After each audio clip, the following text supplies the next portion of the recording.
అర్జెంట్గా లోపలికి వెళ్ళాలి సార్ అదే మా ప్లీజ్ సార్ ప్లీజ్. మా సీఏ గారు ఎవరిని లోపలికి ఎలా చేద్దన్నారు. ఆయన వచ్చిందని చెప్తారు, వెయిట్ చేయండి. నువ్వు ఉండవా ఏంటి? సార్ మా వాడు చాలా మంచివాడు సార్. ఈ హత్యకి వాడికి ఏ సంబంధం లేదు సార్. ఆధారాలు ఉన్నాయి కాబట్టి అరెస్ట్ చేసాం. ఏదో మిస్అండర్స్టాండింగ్ జరిగింది సార్. ఒక్కసారి సీఏ గారిని కలవండి సార్ ప్లీజ్ సార్. దండం పెడతాను సార్. ఆల్రెడీ ఎఫ్ఐఆర్ ఫైల్ అయిందయ్యా. ఇప్పుడు సిఐ గారిని కలిసి ఉపయోగం ఉంది. వెళ్ళండి, వెళ్ళి మంచి లాయర్ని పెట్టుకోండి. రేపు మీ వాడిని కోర్టు సరెండర్ చేస్తున్నాం. సార్ సార్ నా కొడుకు అమ్మాయికుడు సార్ వాడిని ఎఫ్ఐఆర్ వదిలేయండి. ఫైల్ అయింది తల్లి, చెప్తున్నాడు కదా. Please sir.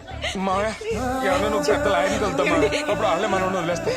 ఏమండి వాడు లోపల ఎలా ఉన్నాడో ఏంటోనండి. సార్, రండి మా, ప్లీజ్. వాడిని చూడండి ఒక్కసారి. పద అత్తయ్య, పద.